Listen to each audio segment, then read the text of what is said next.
Testing the mic. Can you all hear me? All right, awesome. Welcome everyone. We're just letting everyone kind of filter in. Looks like we have a good crowd today. I know some people are also in world, I believe. Kaze, thanks for getting these slides ready. We'll get started in like one more minute. I think we're still up. Emel, you want to test your mic? 1, 2, 3, testing, testing. Awesome, all good. Hey there, how about mine? Can you hear me? Yep. Hey, Nico. Let's go. Hi, everyone. We're going to get started in a minute. If you don't mind tweeting out the space to help bring, not space, but you know this, the all hands to bring some more of the community members in, that would be great. And then we'll drop the Slido here too, Kaze, I see your message.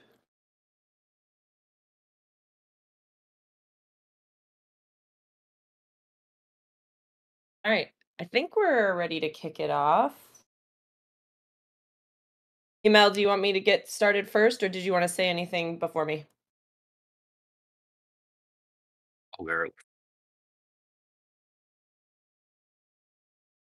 All right, let's do it. So hi everyone, welcome. This is our all hands. I forget what number we're on. I think 13. Since we restarted, we've had a lot of new information that we're excited to share. A lot has been happening behind the scenes, as many of you know. I've seen everyone popping in for some fun teasers. We have a Slido for this event, so you can submit your questions. We will also drop a link in the chat here, Masta, if you don't mind doing that. So feel free to drop in your questions. If you're new here, welcome. We're happy to have you. The process is we give some updates. You can submit questions on Slido and we will present and go through those all at the end. You can upvote any questions that are in the presentation. All right, let's jump into some marketing and event updates. So on our side, I had mentioned last all hands that we kind of had a new strategy that we've been working on, really focused on driving growth. So users in world is the focus here. So wanted to give a little update on where we stand there. So our strategy reminder is we were focusing on specific reoccurring events to niche audiences and updating some of our ads. So all of those have been updated. We have a weekly events pull, a push strategy. You will see a little bit more about that in a few slides. One-to-many onboarding. So a quick update on some of our long-term partnerships. I'm sure you've seen many of them on the timeline. And then just around creating content and what we're doing on our end and how you can help. So ads, I know some of you may have seen them, but they are ads that we have out in Google and some other platforms like Reddit.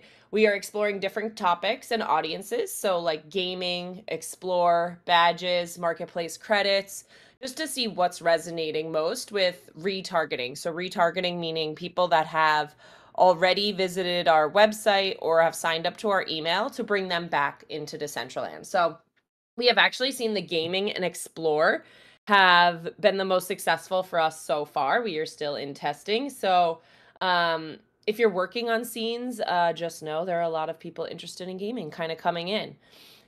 New geography targeting for prospecting. We have looked at the countries based on IP that are converting the best for us and really doubling down there because we know you need certain computer types, certain level of internet speed to get in. So we're focusing on where people are having the most success in arriving with their avatar's feet hitting this, Genesis Plaza. And we are seeing much higher download and EA conversions since we made all of these changes. EA conversions just is kind of internal language. I should have changed that, but just meaning people are landing in world. So we're really excited to see all of that out in the world. Just some quick examples. So like this is a landing page we did. We actually made it completely with AI, which has been a lot of fun on our side. Reminding people to come back in and claim their credits. We can go through these kind of fast, Kaze. Yep, we did some sample testing on like the chess events, regular parties to get people back in. So these are happening more often. Also done in AI with countdowns. And these are just some test campaigns we're running. And if they are successful, we will blow them out more broadly.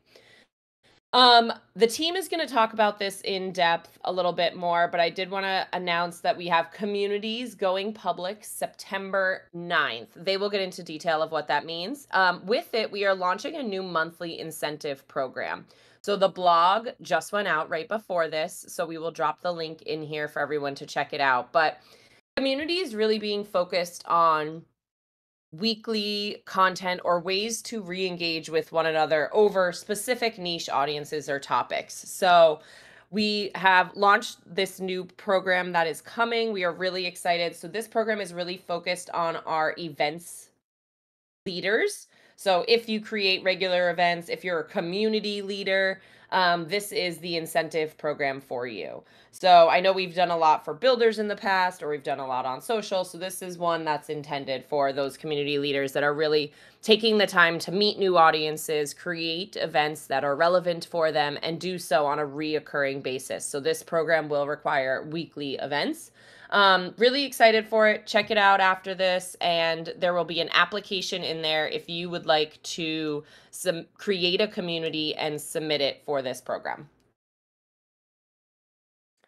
One-to-many onboarding. I know a lot of you have been in World and mentioned you've been seeing people from these programs or have benefited from these programs. So we did Bondex, Matana, and SheFi from Career Quest. Those were 3 really successful programs on our side. Bondex is becoming a long-term partner. Matana, we offered 2 amazing community members, Pav and Bayrod, scholarships to really build up their experience. And we can't wait for them to bring that back to Decentraland when they're done with that program. Also, a heads up for anyone that joined that program, that applied and maybe didn't get it. You should have an email in your inbox. They did offer everyone a discount code if you want to still join, but didn't win the scholarship this time around. We are going to work on more partnerships with them in the future.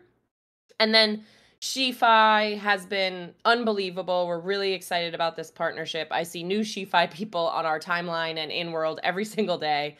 They did way more than we had agreed to, especially on the social front.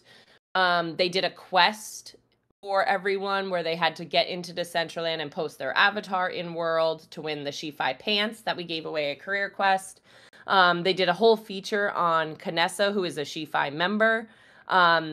And then we have their graduation September 9th. So you are all invited to come join that. It will be hosted by Mary Shark at Face Moon. She's doing some beautiful scene updates. And then Los Cat will be DJing.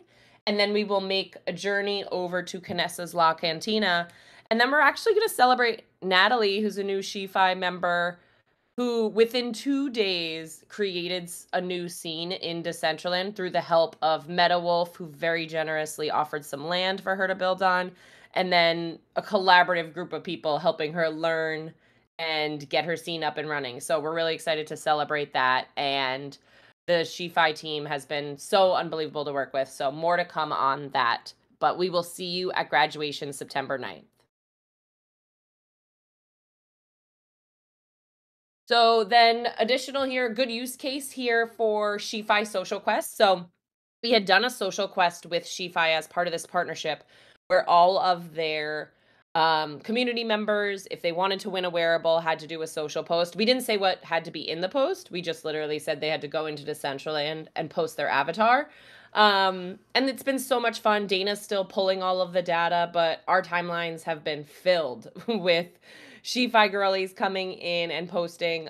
They are buying outfits. They are like already going shopping for graduation. So if you see them all in World, say hi. We are working on more programs like this, more quest type of content. Is my sound working for you guys? Okay. It looks like some people. We are also recording this too, if it cuts out for anyone. Okay. The team, also Lauren May, if you see her in World, is our new content person. She has been writing some amazing new blogs that have two intentions. One is help people that are new figure out their way around Decentraland, give them some tips and tricks, how to find everything. The second is also just keep educating our core audience. So maybe you want to up level and make amazing video content about Decentraland now. We did some tips and tricks on how to do that. Maybe you want to focus more on marketplace credits and earn. So we're really working on what type of content works well for everyone. And then we're also thinking about a new term called GEO, which is basically instead of search engine optimization, which is general internet search, we are now thinking GEO, which is how AI is learning to give results. So we are thinking about all of that as we are creating new content. So if you haven't been to the blog in a while, definitely go and check that out. Lauren has been working really hard on all of these blogs, and it's so fun to see ones that we've been waiting for a while to get. The next thing to note is all about events. So here we have a lot of events coming up in the near future. We just finished, we had game night, sorry, that should say game night and career quest. And the team is currently working on 3. So they're working on Art Week, Fright Night, Music Fest, and they've already started thinking about the live festival trail. So all of these are underway. Art Week, our DIY photography, the NFT gallery photography some contest just ended, and then DIY magazine featured 10 of the artists, which was huge. Really excited. Dana, if you don't mind posting the link here for people to see it, but all of those artists from the open call have been announced. What's really exciting about all of this is just the Art Week had so many ways for different people to participate. Thank you, Bay. And then we have Fright Night, Music Fest, and Live Festive Trail coming. So more open calls definitely coming for those. So keep your notifications on, go to the blog, make sure you're signed up to our newsletter to not miss any of those if you are a creator and want to be featured in those events. So Art Week is coming next, September 24th through 27th. Our Art Week website is live. So go to decentraland.org/artweek. It will continually be updated with everything that we have. And so bring your friends into Art Week. We do have the referral program. So be sure to use your referral link, which you can find in your profile. That will allow us to track the people coming in from you and give you those referral rewards, which are some really fun wearables and emotes. And this Art Week is so exciting. We've tried a few different things with this. Bay has been doing an amazing job producing and coordinating all of these amazing artists from the community and then bringing in some new artists through our Creator Connect program. So you will see 27 artist builds, art galleries. There'll be a new art gallery template. So lots of new stuff to check out for this. And then our plan after this event is to transition it to an evergreen art information center so that we can continually have a place if people come in and love art. This is where you go and experience our some of our new art to get people started. So really excited about that, and we hope to see you all there. How you can help. I get this question all the time, and I figured we could just call it out, but you all are doing such an amazing job. Dana and I are always saying our social feed is so lovely lately. So thank you all for that. There's amazing content everyone is putting out. In World, I've been seeing you all be so helpful to new users. We are getting a lot of new users a day. If you just stand in Genesis, you will definitely meet some. So showing them around, send them to the blog to learn more. Gifts, they love gifts. Their first way to get their avatar started. We are sending gifts as we've seen people in World as well. And then we are launching, like I said, the Community Jumpstart program. So if you like being a community leader, start thinking about what niches exist that you want to build for. We know parties are so fun, but you don't need 100 party communities. Like, what else do you want to build and could you do? There's some ideas, like maybe it's a community of like parkour climbers, and every week you go to a different parkour and you're trying to see how fast people can do it. Like, just get creative of what could be fun and different within Decentraland and who would be interested in those activities. Invite your friends to Art Week, of course. Make fun content about how you use Decentraland. We always get really great insights from you all on what you find most interesting in world. We are happy. Dana is regularly retweeting, sharing your content. So as we see amazing content coming out, we are happy to amplify on our side. And then just get ready for the open calls. Bay is working on them now for the next few events, and we are so excited to feature more of you for the rest of this year. Thank you, everyone. Thank you, Kim. Hello, everyone. Nice to see you all here again. Let's go with the product updates. So the area of focus from the cycle that finished last week by the end of August was cycle 13. We are mainly focusing in building social features to foster social collections. We're also focusing on keep polishing the rough edges of the platform. That's something that we will continue to do, but that was part of the main focus of the team.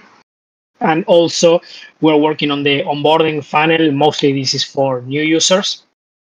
And so all the initiatives that you will see first that are already done or close to be published in the next couple of days and maybe just a few weeks were done as part of cycle 13.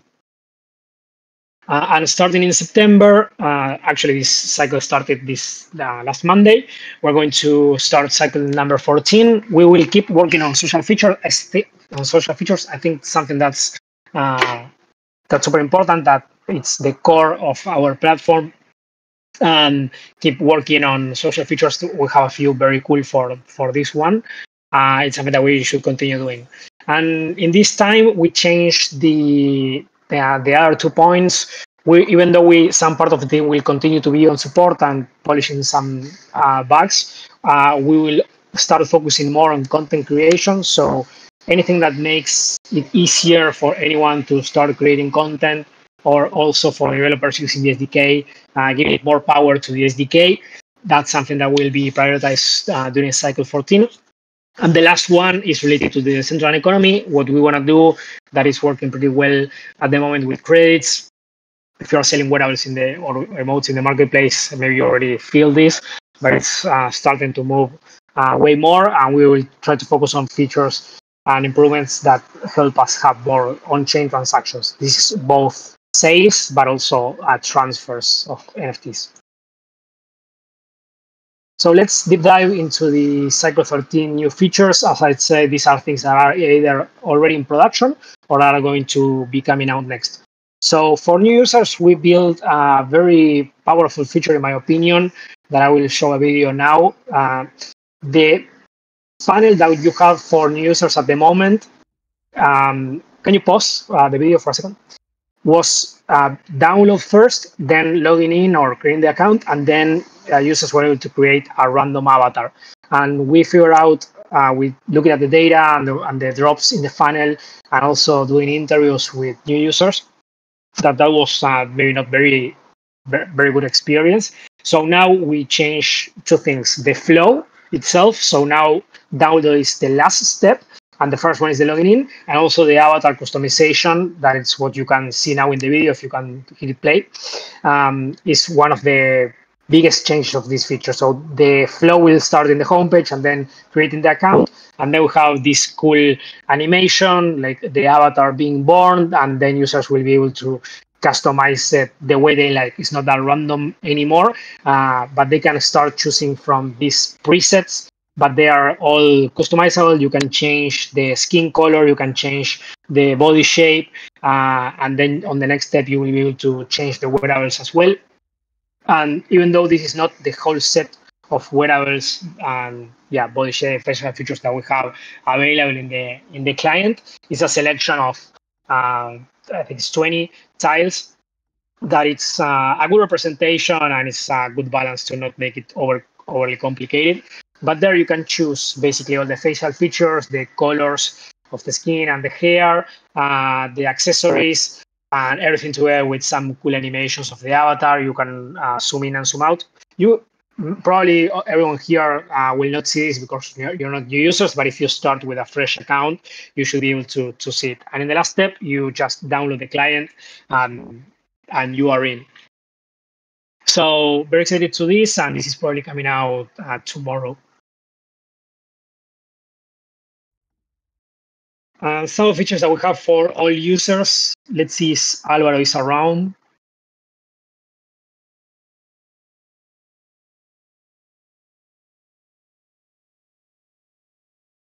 I don't hear him. I know he was having some issues. I don't know if anyone else hears Alvaro, or I'm the only I'm one. only hearing noise coming from Alvaro. Okay. Yeah. I'm hearing Okay. I audio, but it's will. all glitchy. Okay. I will cover this.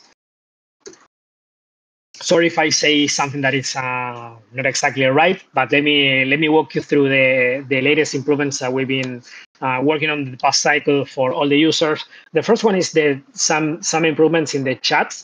This is like an overall improvements that we have. So the conversations will be automatically sorted by the date where you receive the late message. At the moment, it's kind of mixed together, and many visual improvements like offline messages are grayed out. You can toggle the notifications. Replying a message is something that we wanted to do. Let me know in the chat if that's something that you will be excited to, being able to reply a message that you can do in WhatsApp and in Instagram, for example. But we were not able to do this in time. But it's a feature that I think it will be great to have. Also highlighting mentions in conversations and adding the date and time of the messages. So you'll be able to, some of this is already in production.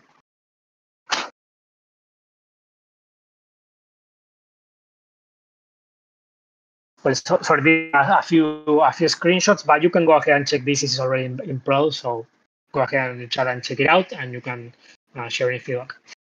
Related to communities, we've been working on this big feature for a long time. We have it's basically two main types of communities. You have the public communities and the private. The private communities, some of you here already started playing with this feature in a closed alpha, but basically anyone that has a name can create a community, and you can create the name, the thumbnail, the description, and anyone can join. So it's open for everybody. Of course, as the owner of the community, you can create events, you have different permissions, you can invite moderators to your community as well, so you don't need to handle it alone. But the main difference is that everyone can join just by clicking on the community. You will have a panel, a hub with all the communities available, and anyone can join. Then the owner and the moderators can kick people out of the communities if you want, but it's free for everyone to join.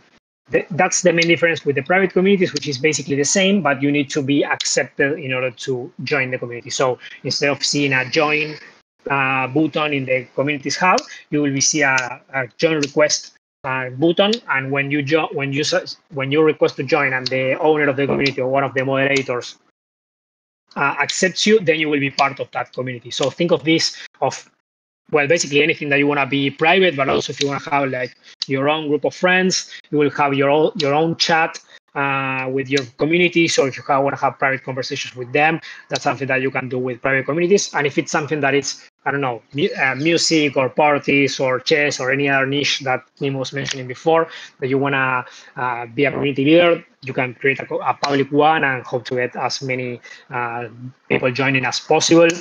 I'm really excited to see the communities that you create and join the ones that I like. Hopefully you accept me when I send you a request.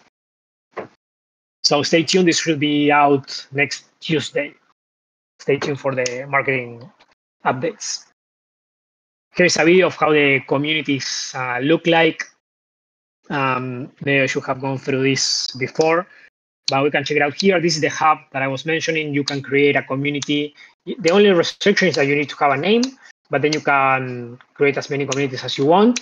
And then you can set it as public or private. You can, when you create an event, that is something that I will see next, you can tie it to a community. So all the events that happen in a land or in a world that is part of the community will be shown here. So if you're part of a community and that community is hosting an event, as you as a member, you'll be able to see it. You will be able to jump in right to the event, see other participants, send a friend request to other participants as well. So this is a very cool feature that will be out pretty soon.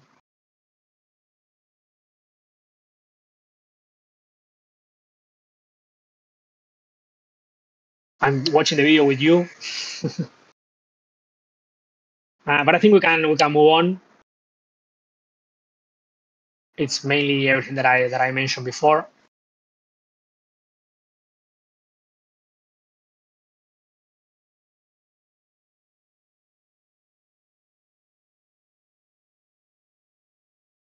And I think that this one we can pass it to is basically when you're creating an event, there's a new drop down where you can choose the community if you are an owner of that, and yeah, you can assign you can attach that event to your community.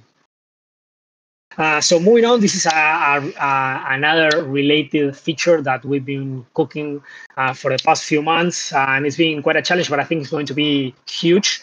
So we're bringing back voice chat in two ways. The one that we used to have before, which is basically a private conversation. You can have a private call with anyone, with any of your friends. And we're also adding these community voice streams where you can create, similar to a Twitter space and X space, where you can create from the community, you can create a community voice stream, how we are calling it, that is moderated by the owners of the community. All the members of the community will get an instant notification. You can, someone can request to speak, and you as a moderator, as an owner of the community, you can accept those people, similar to how this one, Discord works as well. So I think it's going to be very nice. Another cool feature about this is that you don't need to be, even though it's better to be a member of the community because you will get the notification. If you enter a land and there's an event of a community happening there, you will be able to see that there's a live voice chat, a live voice stream there from that community, and you will be able to join. So I think that's pretty cool because if you're not part of that community and maybe you don't know about it, but then you listen and you join one of these streams, you get interested related about the comments. I don't see the presentation anymore for Case, but basically it's not bound. It's not like you don't need to be a community member in order to listen to the audio, but that's something really cool to attract more people to join the community. And another cool thing about this new feature is that it's not tied to a land. Even though we will be working on that on the next cycle, and Nico will be sharing more about it. You don't need to be in the scene in order to hear the voice chat. You can go around and listen in like you're listening a podcast. So I think that's also pretty cool because it's not scene bound. But there are use cases that we can unblock from the scene, but more on that later. I want to move on, but I still don't see the presentation. I don't know if I'm the only one. I am also not seeing it. Yeah. Okay.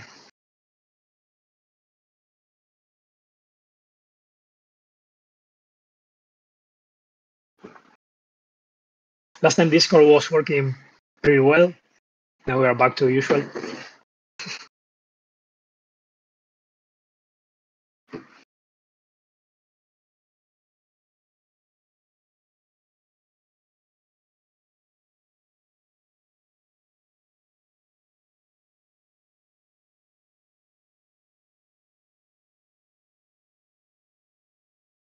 Okay, I think in the meantime we can keep going. That was the last one from the all users side. Now the next section is the creator section that is covered by Nico. So Nico, if you wanna, I think so we don't lose time and we have time for questions at the end. You can go ahead and start talking about yours. I can start mentioning a few things. So first of all, this last cycle that passed, I believe, is like by far the best cycle we've had for content creators. Like we'll see that we covered quite a bunch of things that I think are pretty huge. So maybe let's start with some of the ones that are less visual, because I would really like to show you the videos we have for these. So one of these things is displaying wearables in world. So up until now, it's been always possible to display an avatar with wearables on them. But with this new feature, we now unlock the possibility to also display just loose wearables, not with the entire set of the body. And that enables you to add like a selling booth or some kind of way to claim a wearable where you're really seeing the proper wearable as it displays in world as well. Because the workaround that people have always had to do was instead have to upload a GLB model of the wearable, but it doesn't render the same. It doesn't really use the same shaders, so it's never quite the same. That was, by the way, in slide 40. But let's jump back in order to slide 35, which is the one that came right after this.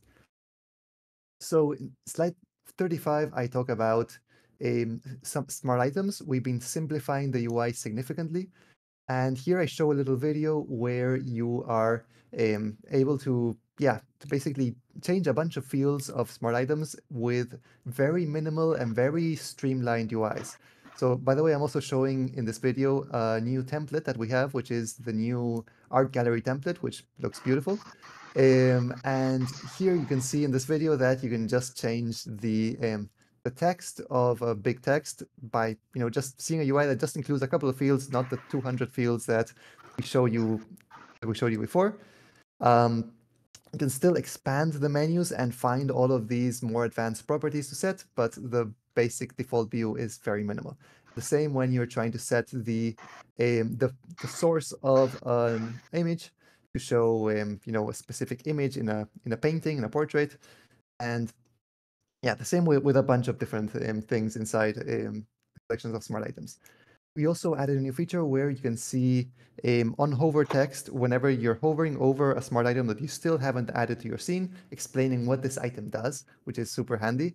Before you had to go by just the name of the item and the thumbnail of the item, and you were kind of guessing to a degree of what this really does. And also whenever an item is meant to be triggered by another item, maybe it doesn't work on its own, like for example, the confetti or some crazy light effects that we have. In those cases, we show you a little hint telling you that this item needs to be activated by another item because otherwise it's just invisible if you simply add it to your scene. So yeah, a number of usability improvements that we've added there. Moving on to the next slide, slide 36. We've also done a bunch of bug fixes on the Creator Hub. This is a long list. Like we've done a lot of things that are some are hard to notice. I added a video with this slide, but really this video doesn't really showcase things very easily because really what you're seeing there is the absence of bugs and like it's all behaving as you would expect, as with the normal expected behavior of dragging things around.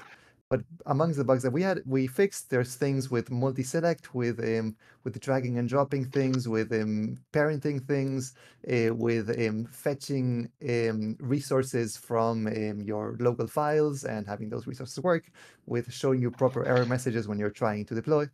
I see that there we have finally a stream of this working. Excellent. So yeah, Kaze is now showing the stream. I hope that you're also seeing it.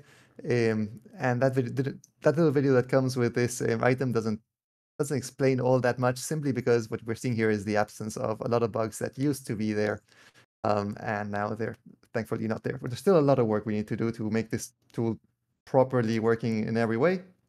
But in this cycle, we've come a very long way. So next slide, please. Usable logs and debug menu. This is more for developers. So if you try to use the logs like recently, you may have noticed that they changed completely.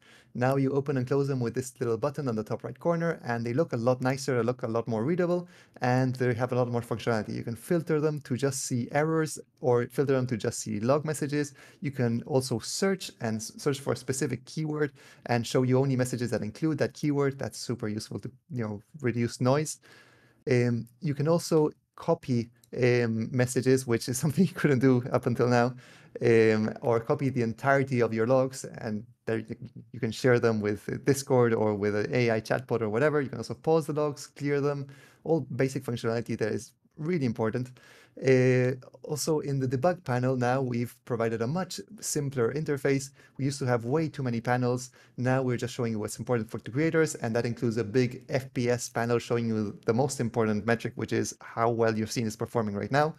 In the past, this panel was really something that we exposed to developers, but it was really built internally for our internal developers. And because of that, it had literally 72 tabs with mostly information that was not relevant to creators trying to create a scene, but just relevant to people trying to build the, the platform itself.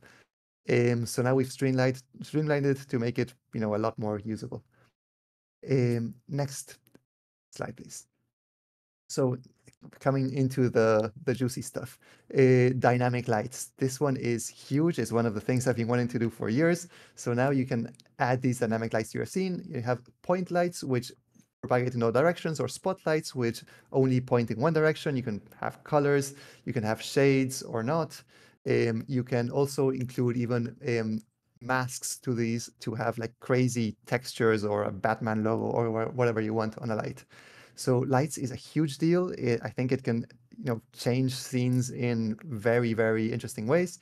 In the last cycle, we allowed you also to be able to set the time of day, which really works well with this because now you can, make your scene be always nighttime and, have control over how the lighting gets, shown on your scene. So as you might know, in the last cycle, we also had lights working for one of our internal events, which was the Fashion Week. But now with this, we've made lights available to everyone, and yeah, they're available through the SDK to any user. Next slide, please. This one, swap material, is what I am personally the most excited about. This is one of the things I've been wanting to do since forever. So here in this example, you see some lights, which are really a GLB model. It's not real lights, but notice that they have a shadow. The lights cast a shadow in the ground, but we can now disable these shadows. And basically, we can mess around with the material of a GLTF model. And we can even change the color of these lights. Again, these are a single GLTF model that are made up of multiple meshes, and we can swap the contents of that mesh. It's no longer a black box. And that also means, for example, we can swap the material to a plain color. We can restore it back. Or here, this one is more subtle. We can change just one of the textures. Notice that the guy is now blinking. And we're doing this by swapping one of the multiple textures that come in the model by something that we generated with AI. I told AI, make a version where it's blinking. And here with the shark, we can swap the materials separately for each one of the different, parts of the model. Here we can, for example, just change the color of the eye, or the most crazy thing yet here is we can even play a video on part of the shark. So right now the video is playing on the dark part of the shark, and we can even make the shark swim while playing the video. And to me, this is a mind-blowing moment. What a time to be alive. Like, this is huge. And yeah, I'm really waiting to see what people can do with this. This is already out and already available to do. So yeah, GLTF models are no longer a black box. You can dive into them and swap materials and do whatever you want with the materials. Next slide, please. This is what I was mentioning before we had slides, but play the video nevertheless. It's a quick one. Yes, you can display just a wearable in world, and it will look like a proper wearable with the proper shading and everything, which can really help if you're doing a giveaway or selling something in world. Yeah, it's a really useful touch. And the last one, the last slide I have for now is about integrating cursor. So this is not yet released, but it's about to be released. So it will be possible to swap your coding tool from VS Code to cursor. And when you do that, if you open one of your scenes and click the code button, you will be opening cursor instead of VS Code.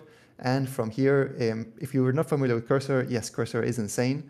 It comes bundled with a bunch of AI models from GPT to Claude to Grok. And we've also included in every one of our template scenes some context, a cursor.config file, which comes with links to our documentation and with some specially minimized files built for AI, which can tell the AI a bit more context about what the SDK is and what is possible in the central end, which really helps it, hallucinate less and do more, more interesting stuff. And then you can just prompt the AI to build whatever you want. It's not magic, of course. I mean, it doesn't work 100% of the time for everything, but if you go incrementally and if you go realistic, it is an amazing tool that has amazing results.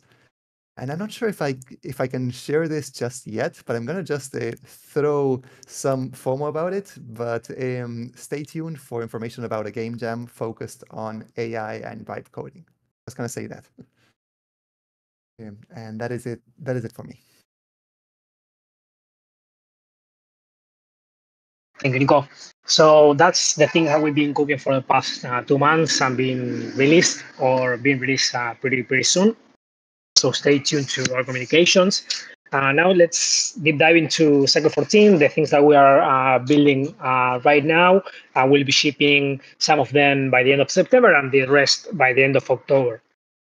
So let's dive in. The first, for all the users,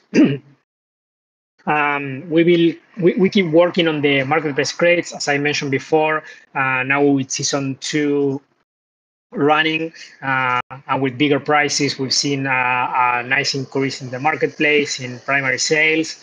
So yeah, I think some of you are getting new mana out of this, so I think it's pretty nice. What we are going to do is 2 things. The first one is to change the goals. We're going to update them. And the idea is to foster social connections, like making goals. I'm not sure in the final goals yet. We are still working on the final text and on the tracking and so on. But basically, what we want to do with the new goals is to make more social connections. The idea is that the goals help you and encourage you to connect with someone, to go to events and stay and do something meaningful there, incentivize the creation of new content. We're introducing taking pictures as part of the tasks. So that's content for the scenes, for the places, and so on.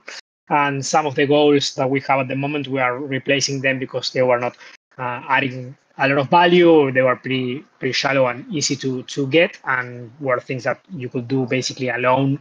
And the idea is that the goals help you to connect with someone, go to an event, and the things that bring value to the platform. And the second thing we want to do, marketplace credits, is having the possibility to assign credits manually.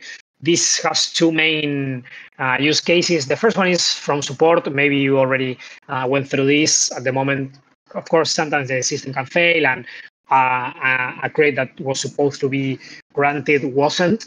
So the support team will be able to grant credits when it's needed. And also we can use this for prizes. So either for a game jam, a hackathon, a different type of contest, we can give grades as prizes. And that's pretty cool because the grades go back to the creators and it's a nice flywheel. So these are the updates that we'll be cooking for marketplace grades. Next one, please. And then we'll be also working on the auto translate feature. We know that we already know that English is not the first language from any of us, me included. And even though I can speak it, there's sometimes it's a little bit more difficult. Mostly when you have different characters like Russia or China or Japan. We have users from there.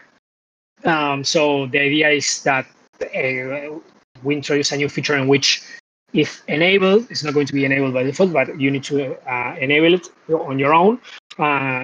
The messages that you receive will be automatically translated. So the idea is that this makes it easier to communicate between each other, and why not making a friend from another continent, from a distant place. So very excited for this one as well.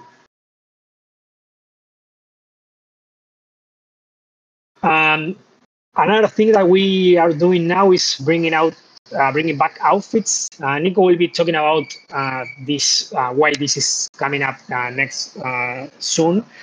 But basically, we're as you know from the last community all hands, we're not having Kani anymore for feature requests, but we're changing that. And so at the office hours, we hear you and we build together a list of features that we want to bring back. And outfits was one of them. We know that's something that was highly requested. This is something that we used to have. We lost this feature in the transition to a new client, and it was asked a lot. So this feedback is very, very useful for us. So keep it coming. So yeah, we're bringing it back with a new look and feel, and with a similar functionality as before. You can save your outfits. You have 5 slots for free, and if you want 5 extra slots, you need a name. So yeah, this one's pretty dope. Next one, please. And this is one that I'm very excited about. I'm not going to be able to go into the technical details of this. So, Alor, if you want to share anything in the chat, that's fine. If not, later on, we will also update the documentation because this is mostly for creators. But we're going to introduce social emotes. Social emotes, basically, it's an emote that is interactive with someone else, right? So at the moment, you can create emotes, and we've seen this happening organically by people triggering emotes that have to do with each other, like the rock, paper, and scissors, or with skates. But this is basically the formalization of that. So creators will be able to create a new type of emote in which they can, they can build it in a way in which it's interactive. So you can create a social emote. Once you trigger one of these emotes, there are different things that can happen. Someone can just go and high five, maybe. There are some choices that the other person receiving the emote can make, like a yes or a no, and also a random outcome, like it's like rolling a dice, let's say, and then a random result from a set of options that also go together with a respective emote will be triggered after that. So this is going to be pretty cool. It's a long one, so this will be delivered towards the end of the cycle by the end of October. So stay tuned, and for the creators out there that are capable of doing emotes, I'm very excited to see what you can make out of this. Next one, please. I'm passing it back to you, Nico. Yep. So yes, I'll be talking about what we'll be doing in the next cycle. So as Nico briefly mentioned, we are changing how we get feedback from creators. In the past, we were using Kani. Now we are using instead a more direct approach. So you're absolutely welcome to join our office hours weekly meetings. These are happening on Thursdays, and we are getting around 50 people every time. So it's a great environment to discuss, what is important to creators and how we can have the most impact and make you the happiest.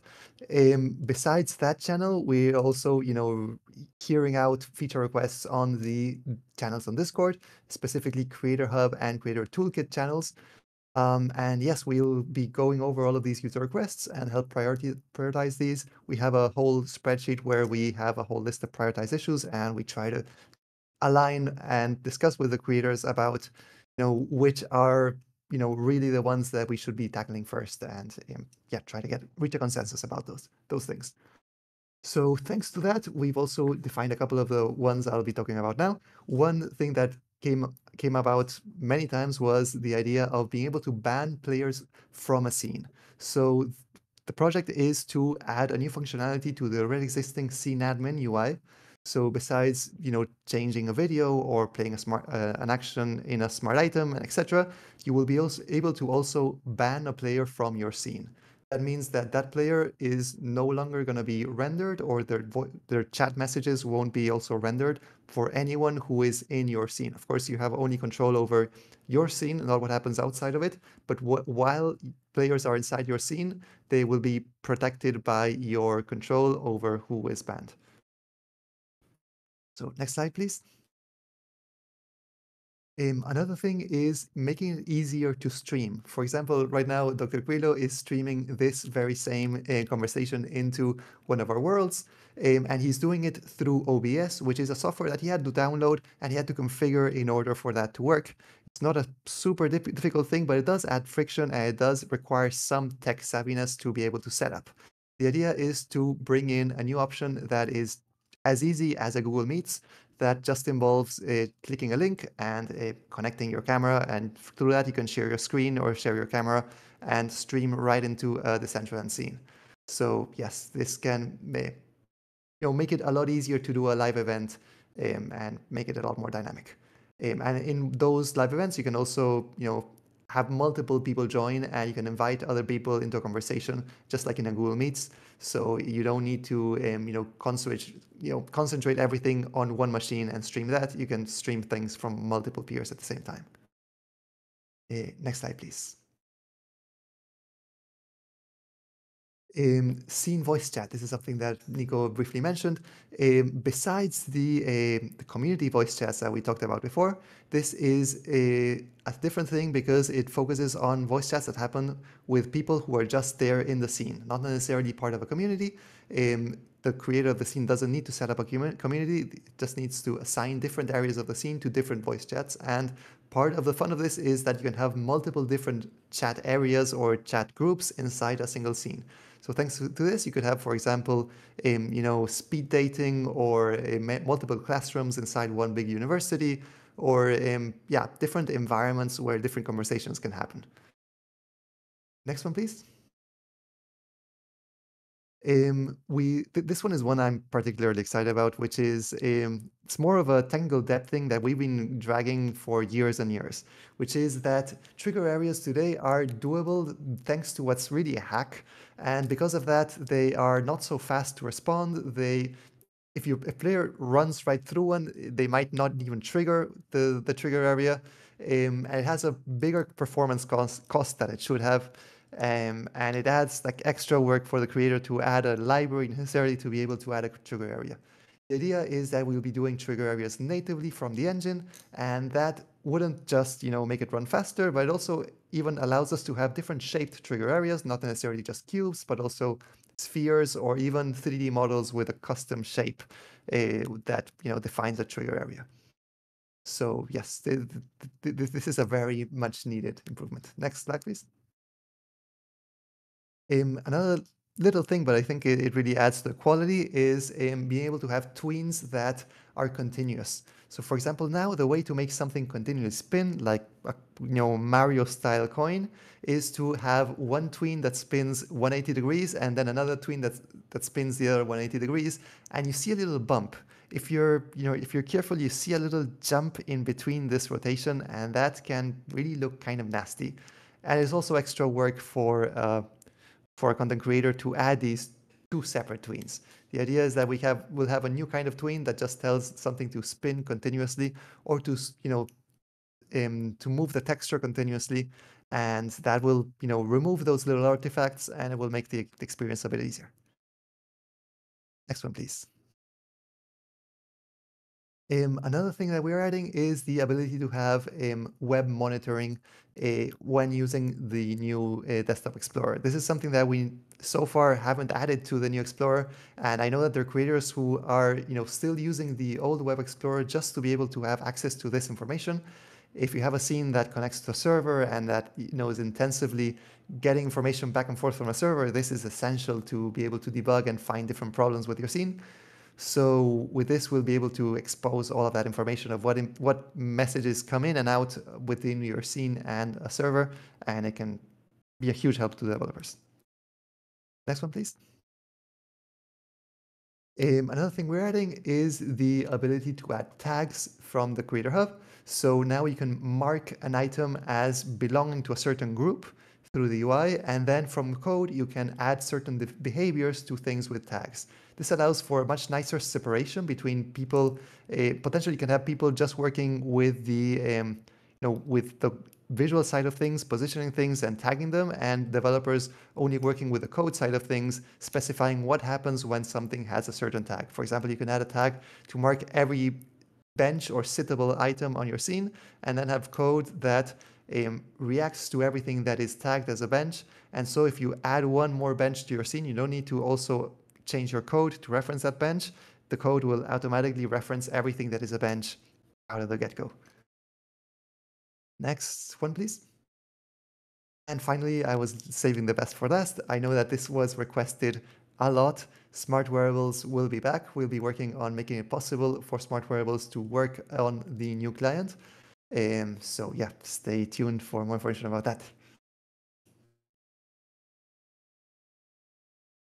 And I believe that is it for me. Awesome. Thank you, everyone. Amazing updates. Really excited about the new features. Let me just open the Slido. And I'll share it in a second.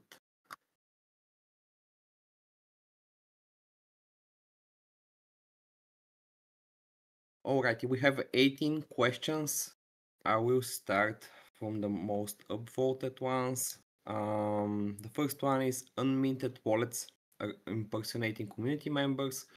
Perhaps minted names have more rights than unminted names, like posting links.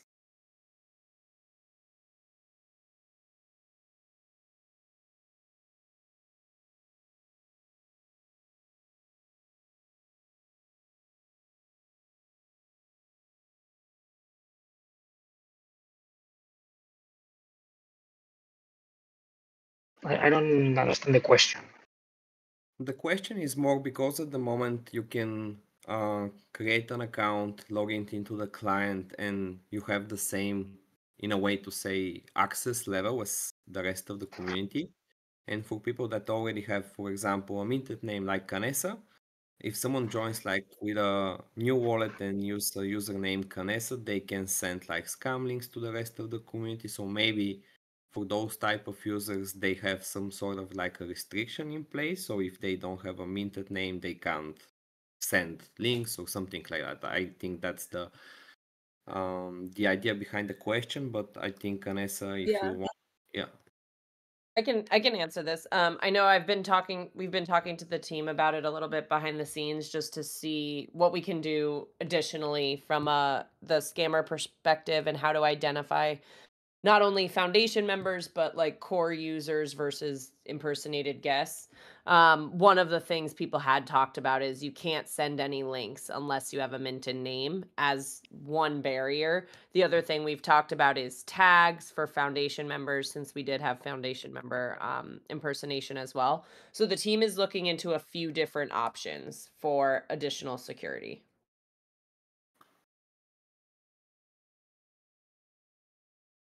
So let's say that more to come once we have like an internal Yes. consensus. Alrighty. So Yes, we were talking about it with Nacho Nico, so maybe we can circle back and let everyone know. awesome. If anyone can from our side, from Foundation, can mark the questions as done, that would be awesome. Thank you, Nico. I'll do Next. it. Oh, awesome. Thanks. The next one from the CBD community: how can we fix the linked wearables already deployed in world? I know a kit collection works, but Woody's and Dolce and Gabbana do not. I can add a bit more context on this one, because so once we did the migration to the new version of the linked wearables, that in fact affected several of the collections that we already had. From the foundation side, what I can share is that we, in the span of maybe like 2 months, try to reach out to every single one creator over like multiple channels, like email, social media, Discord. I was pretty much doing my best to reach out to all of the creators to give them the guidelines on what they need to do on their side to complete the migration, so their linked wearables collection is working in the new client as well. Sadly, we haven't gotten much of a response like in the Dolce Gabbana's case. But what I can say is that we are in close contact with Chris, who is working on Woody's. They don't have that much capacity on their side at the moment to complete the migration, but they're doing small iterations, and we try to provide the best support so we can get Woody's back in the client. So we are aware that some of those are not working, but just to give you an idea on the effort on our side, and then we definitely hope to bring Woody's back. Also, there is another collection that we are working with Aaron to get the Waifu collection back in the client. We have one pending issue to fix on our side. And once that is fixed, the collection will be available in the client as well, because I know that in the CVD that was also discussed. So that's on the linked wearables. If you have any other questions, you can always drop us a message.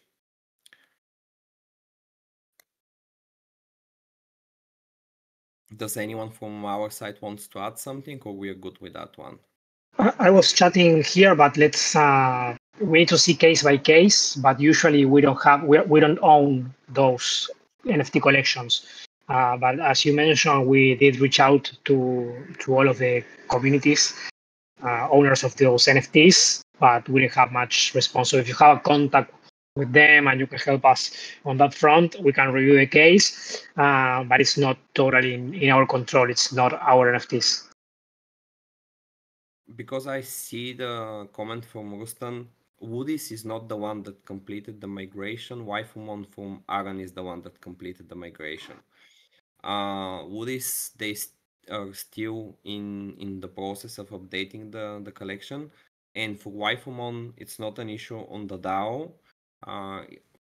Specifically for that linked collection, it's something on our side that we'll fix pretty soon. But they do have couple other collections that were not enacted, which is, at least on our side, we can't do anything at the moment. But yeah, definitely looking forward to have Waifumon as soon as possible. Rustan, we can chat a bit more, but we had even a chat like a couple of days ago with Chris, so I can show you that one, and we can even add you to the conversation if you want. But he has still a bit of work to finish on his side, because there are quite a bit of items to be migrated. We have a group chat with him, so I'm doing my best. When VRM exports are coming back, and are they coming back? I can take that one. The moment is not in the current cycle, but go to the office hours and ask for this. That's the current process that we have to develop this type of requests. And if it's something among the most requested stuff, that's something that we're going to do. At the moment, the most requested stuff, we're being able to ban someone from the scene. That's already in the cycle. Smart wearables, that's already in the cycle, and outfits, that's also in the cycle. But if this is something that everyone really wants, just let us know. We should be able to add it to the next one. Awesome. Thank you, Nico.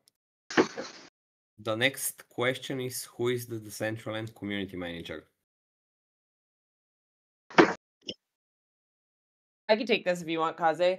So we don't have a community manager title per se, so I'm not sure which task you were looking for, but Dana manages all of our social. So Masta Waynes in World manages all of our social.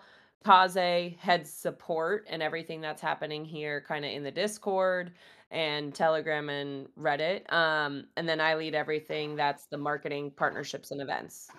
So hopefully that helps clarify, but if not, just post a note here in the comments. Thanks, Kim. The next one, wearable committee grabs submissions right away, but can then take hours to come back and approve emotes and wearables. Are bots being used to get first dips? I don't think bots are there, to be honest. Like, we have the creators committee, we can check, and if there's a collection in particular that is being delayed, please let us know, and we can talk directly with the curators. But yeah, no, there's a lot of permissions involved, so I don't think it's possible that there are bots. And maybe something to check with the DAO as well. Yeah. Going to the next one, great communities feature. Can communities feature be pushed into lands? Say only members of a specific private community can access the scene in that land.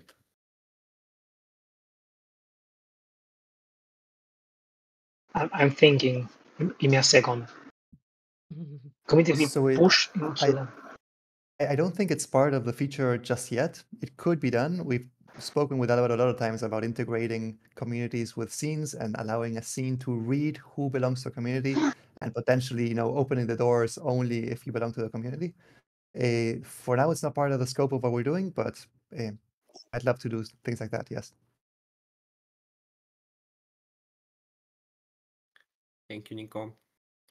Will other users be able to see any visual changes smart wearables create, or will it work similar to the way it did before and be a personal experience? So for now, yes, it will be the same as it was in the past. So that means that a smart wearable essentially turns on a scene that runs for you locally. So that means that, for example, if I have a jetpack that lets me fly, other people will see me fly because my position is changing. But if, for example, I have a pet that follows me and the portable experience is a pet that follows me, other people will sadly not see that pet because they don't have that scene loaded, which is, rendering the pet. Um, you can make a portable experience where the portable experience connects with other people who are wearing the same wearable. So, for example, we've done this in the past where we had like a snowball fight smart wearable, and everyone wearing that special sweater was throwing snowballs at each other.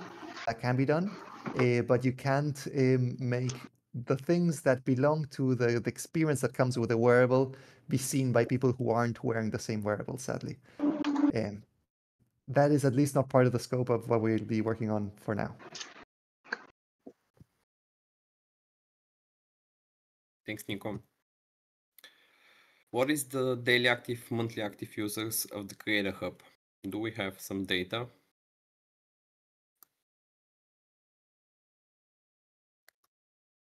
We do have data, yes. Um, let me look that up. But Yeah, I don't have it in front of me on that side at all. So Nico, I don't know if you do, but I know we've seen an improvement and people have been downloading and using it more and more. So Nico, I don't know if you have any anecdotal stuff yeah. in the meantime. I know that the amount of users that use the Creator Hub today is larger than the amount of users that don't. So out of the people who are running preview, at least, be it of a local scene, there's more users that do that through the Creator Hub than not through the Creator Hub. And that number has been growing steadily. I'm still opening my dashboards, trying to find this data. We can keep going, and if you follow up and Yeah. drop it in the chat. Yeah, that's good. Awesome. Can we please redo the street lights with the new directional lights?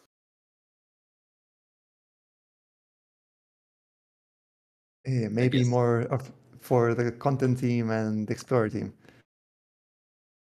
Would be nice though, yeah. Maybe something. We can take that home. We can take that one home. Thanks, So it Nico. will have a custom performance though, but maybe it's something that only gets turned on with high settings or something. Could be. We'll look into it. Not a priority at the moment. Fix most popular boards at Genesis Plaza. Some scenes are empty and it's demoralizing to spend money here on events when these scenes gets featured over active builders. We made some changes lately, a few weeks ago to this to only show like SDK7 scenes, for example, and the ones that were actually active. But we are not highlighting anything. It's just the scenes that are highly ranked and are in SDK7. I don't remember exactly if we are counting anything else, but it's not that we are highlighting anything. So yeah, I will ask you to let us know via Discord if your scene in particular you think should be there and it's not, and we can analyze case by case if it's really one of the most popular or no. But it's an algorithm; is not something that we change manually. By the way, I have information here about the Creator Hub, if you want. So last month we had 133 unique users using it. or running preview with it specifically. Last month 137, and before that 131, before that 120. And meanwhile, users using the CLI directly was 118, 96 on a couple of months back. So yeah, it's around those numbers. Thanks, Nico. That one was also posted in the chat, and I think we'll check it internally, but I'll just read it out. Can you update the emotes 2.0 documentation? If creators are using the newest version of Blender, the export settings will not work. Yeah, I already asked to our team internally, basically to Isa, that knows, she was the knowledgeable person about the modes. So yeah, thanks for the heads up. We'll be checking it out and updating the documentation. Thank you. How many marketplace credits were earned and claimed in the last season? I can take that one too. So it says earn and claim. So basically you can earn, then you can claim, and then you can consume. So for the season 1, it was on the 7,000, more or less on the 7,000 and more or less on the 6,000 consumed. And in the current season, we are like 4x that at the moment. So it's moving a lot more. Thanks, Nico. There are many wearables still broken. Is there a plan to review the current wearable stock and fix these?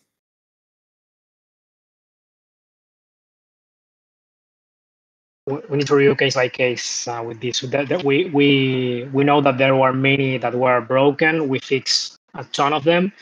At the moment, I'm not aware of any broken, but yes, of course, there are many different possibilities. So we need to look at case by case. So if you see any examples of broken wearables, send it our way in Discord. We'll check them out with the team and see if we can do anything on that front. As far as you know, Communities was promoted and go live feature years ago, 2021-22. Does it make sense to use double development time for features instead of just once? I can take that one too. I don't remember working on a communities feature at that time. I was around, but I don't remember. I don't know, Nico, if you remember, but I don't. Yeah, no, I don't recall that either. If there was something we called communities, in any case, it was surely differently shaped. I mean, it surely had different features. yeah, but for the second part of the question, we are not doing double development. We just did it one time this time. That's the only one.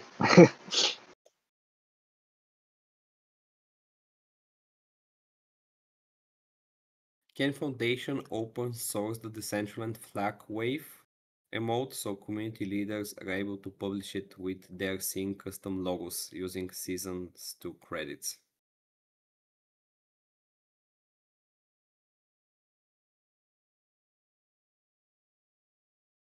That would definitely be very cool. Yeah, like like we have a bunch of T-shirts or cap wearables that are kind of a good base to start creating. That specific flag would be great. Yeah, I love it.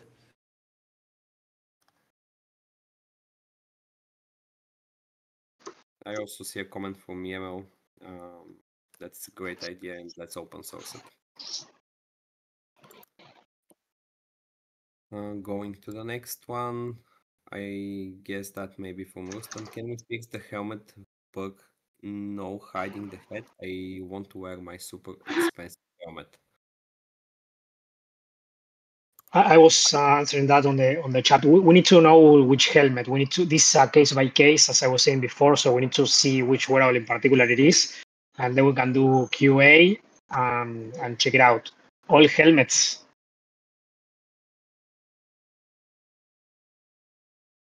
I'm reading the chat. I don't know. We need to look into this. If all helmets are not working properly, that's easier to debug, and we can implement a fix. We'll take that one. I see Vitsky typing, so maybe. Okay. Okay, that's a good thing because we can debug it easily. Mm. So yeah, leave it to us. If it's all helmets, we can use the ones that we own. Check it out and include a fix. No worries. Can we publish using credits soon? Not part of this cycle, but it's something that we almost did, and that's something that we can do. So I will try to push this for the following cycle. So not right now, and I cannot really promise, but hopefully by the next time we have this meeting, I can announce it. Let's see on the next side, on the next all hands. I would love to. Thanks, Nico.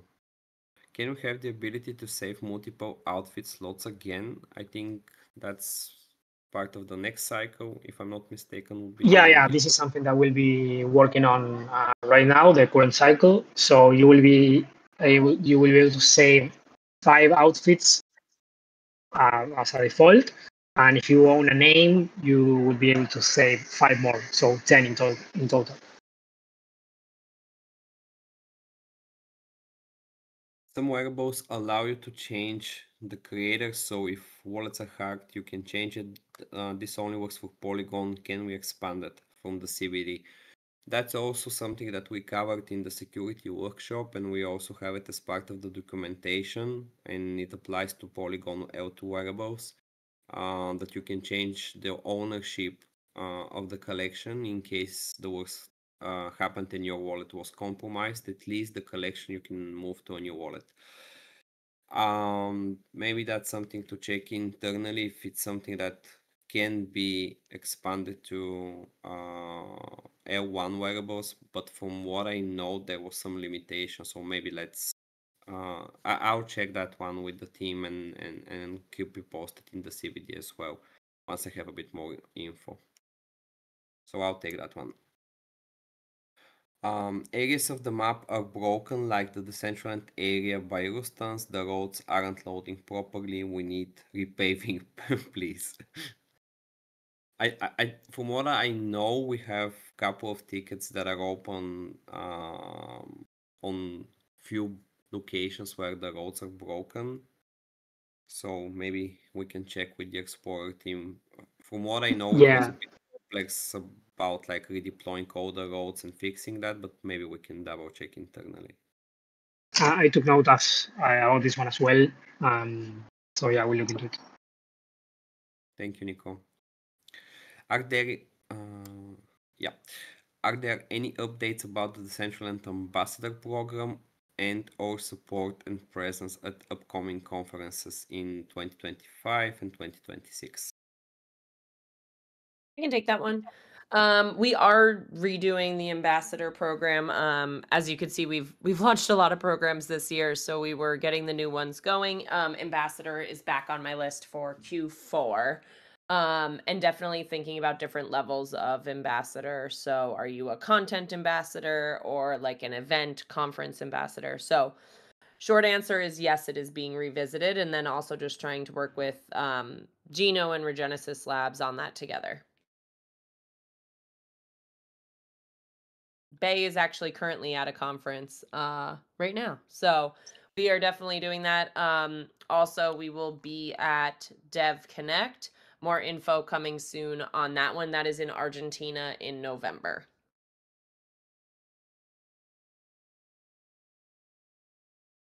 Who is in charge of Vegas district?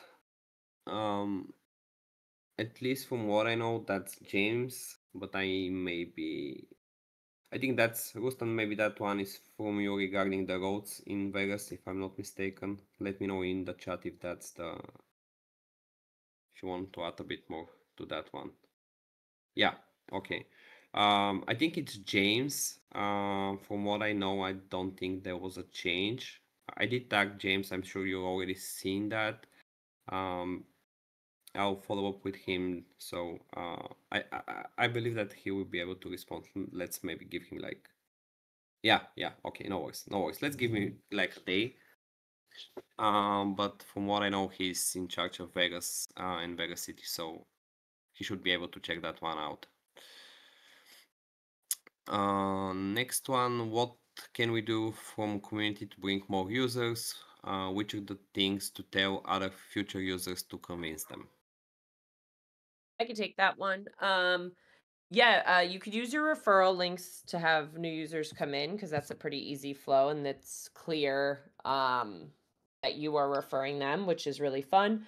For what to tell them for what comes in, I mean, I think tell them how you use Decentraland, like be as authentic as possible. If you know them personally, like what do they like? Are they someone that likes to come in and do some social gaming?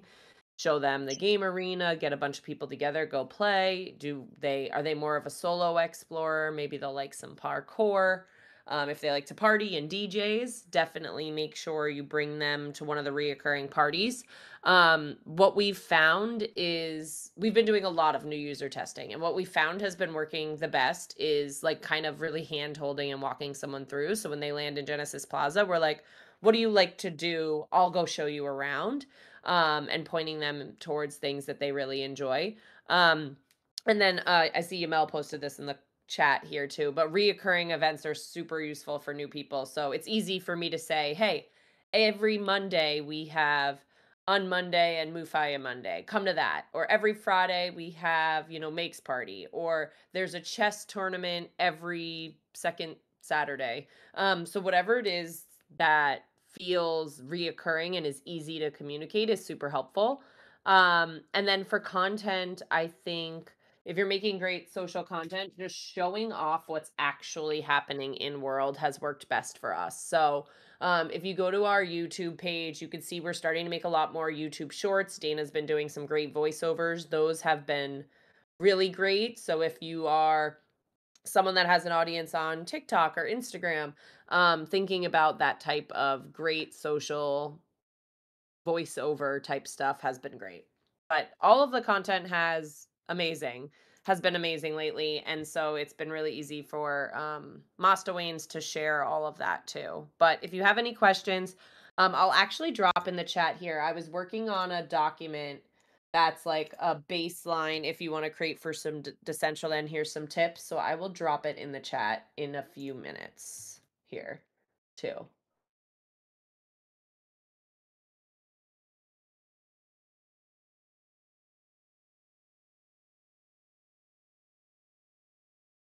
Referrals are tricky in Web3 because of dropping links. Is there a safer way to onboard Web3 users than handing them a link?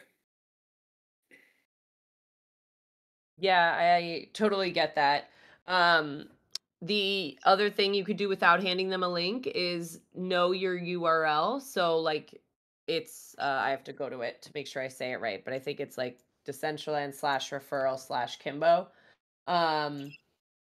So if you go to your profile, you can see what your link is and just tell them to type it themselves.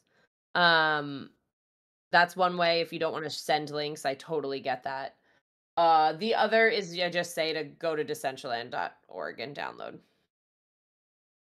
because everyone trusts the like brand page. Also, another good way to check for if the link is valid or not is checking the URL, and the URL is on the central domain. So you can also tell them to check the domain. You will still be sending the link, but you can tell the other one that check the domain, and they can see that it's really from the central. They can type it themselves. With the URL is pretty easy. It's just the name. I'm sure the team also sees the comments from Dr. Drip and Rustan on a couple of ideas, maybe having a specific code that you can type or just select a person who already referred you, so it's not a link. But yeah, that's in the chat. Can community payments be split into with multiple wallets?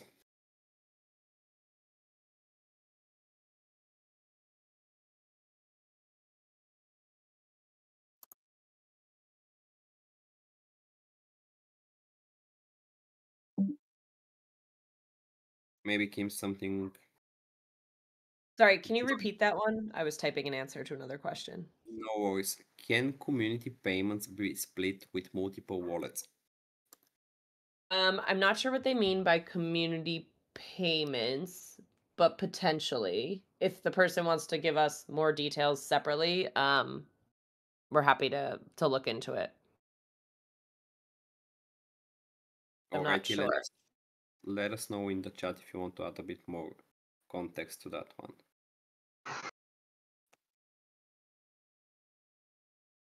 And the rest, Sorry, Stoyan, I Yeah, think I go. see rev share on wearables was the question. I don't know where that stands, but we could add that to the creator request list. Because it would have to be built. Yeah, that's something that we could do. We discussed about that in the past, not very recently, but that's something that we can do. The what we need there is for you to join the office hours and express that this is your priority. We don't have enough time to do everything, so we need to prioritize. So what is it that we need to do first? That I don't know, another way to get the referrals. So we need to choose basically, and we need your feedback to prioritize better. So if that's on the top of the list, we can prioritize it on our end.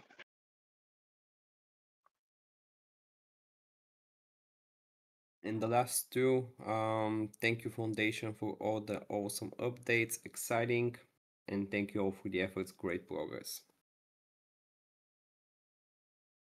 Thank you. Thanks folks for the kind words.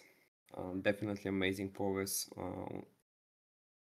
from what we saw during the presentation, and for anyone who was not able to join, we'll have it in the recording so we can go over the updates. Thanks for hearing all the questions. Of course, that's the whole point. Does anyone wants to ask anything else in the chat or in the Slido, or maybe we're good to wrap it up? Let us know.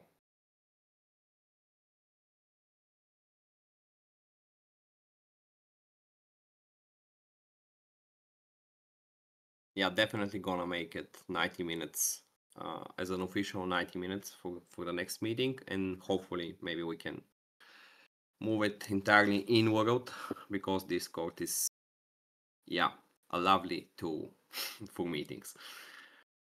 Alrighty, thanks everyone. Thanks for joining and taking the time to check the updates. From my side, I wish you an amazing week ahead, and if you have any questions, issues, you know where to find us. Have a good one.